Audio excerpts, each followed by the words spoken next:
Hey guys, and welcome back to my channel. In today's video, I thought it would be a fun idea to go over my tips and tricks on how to apply to grad school, and most importantly, how to get in. The admissions process can seem quite daunting at first glance, but with a few useful tips, I'm sure you'll manage it just fine. So without further ado, let's get into the video.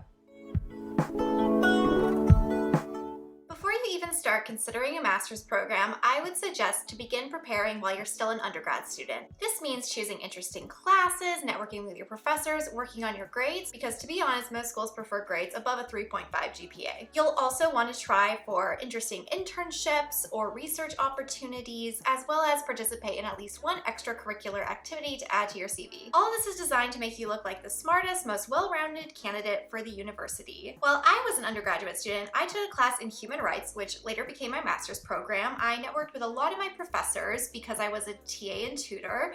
I participated in a bunch of extracurricular activities like my sorority and French club, and did some interesting field work in the European refugee crisis, which really added to my application. If I hadn't been so involved in university life during my undergrad, I think my application into master's programs would have been missing something. It was definitely very important that I was prepared and started doing so while I was still an undergraduate student. Plus, it 100% helps with your chances of being accepted into a master's program. Next, you're going to want to start planning, preferably the summer before your final year of getting your bachelor's degree, even earlier if you want to be super prepared. You're also going to want to make a list of schools you're interested in and mark down their specific application processes. Make sure you make a list of all of the required documents for your admissions application, as well as the relevant deadlines, and maybe even make a schedule so you make sure not to miss the deadlines. So be sure to have everything collected and submitted on time. When it comes to choosing the school itself, there's a couple different things you should consider when making a list of your favorite universities to apply to. First off, you're going to want to look at the school's location. What's the size and duration of the program? Does it align with your interests? How is the program structured? And of course, how much does the program cost? Like it or not, cost is a very important factor of choosing where you go to get your master's degree. This is also why you should start looking into scholarships or grants at the same time you're looking into which universities you want to apply to. Applications for the financial aid have similar deadlines to the admissions, so it's a good idea to research them at the same time as you're researching your schools and other deadlines. Once you've looked into all of this information, it's time to get organized. I myself am more of a planner person. I actually have a daily planner that I write everything into. Your personal calendar or planner should have the things like deadlines, what things you need to collect, and maybe a to-do list as well.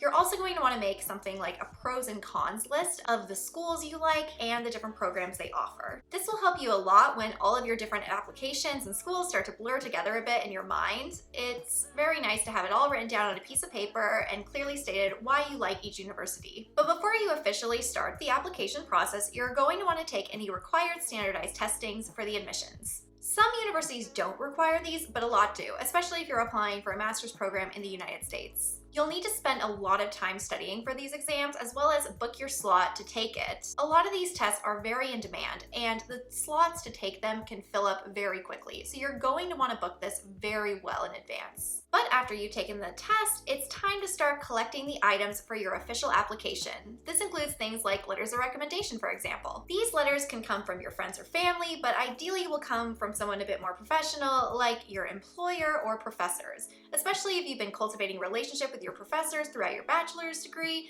these people will be the perfect choice for your recommendation letters. Once you've gotten to this point, it should be your final semester of getting your bachelor's degree. And now it's time to start on the finishing touches of your application. My favorite part, of course, being the personal statement or your letter of intent. This is your opportunity to shine and tell the university exactly who you are as a person and why you're interested in their program. This is the time where you can talk about all of your academic and work experiences, your extracurriculars, what you're passionate about, and why you would love to study at their university. Once you've drafted an idea of what you're going to write in your head, all you have to do is actually sit down and start writing the letter. This is also a good time to start writing your CV or resume if you haven't already done so. A lot of the things you're going to be putting in your personal letter will overlap with the things you're going to put in your CV.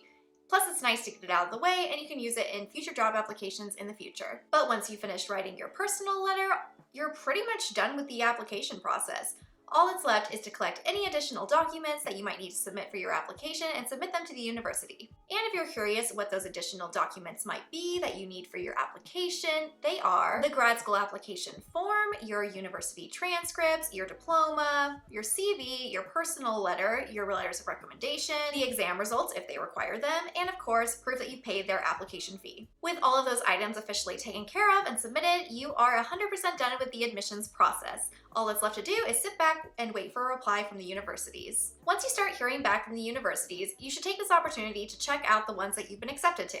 That means touring the campus, contacting the professors or other students that go there, looking into the living situations in those areas, and just overall weighing the pros and cons of choosing that school and whether or not you can see yourself attending there in the future. This part should be the most fun part of the process. You have officially completed the admissions, and now all you have to do is sit back, relax, and decide where you want to spend your life for the next 2 years. You should really take this opportunity to cherish this moment. It has been well over a year in the making. But once you make a decision, you are officially all set and can start looking forward to your new life as a grad student. So that pretty much sums it up for how the admissions process to get into grad school works. I hope you guys found this video very helpful, and if you have any other questions about how to get into grad school, you can leave a comment down below and I'll try to answer as many questions about the process as I can. But once again, be sure to give this video a big thumbs up and subscribe down below if you liked what you saw, and I will see you all again next week. Bye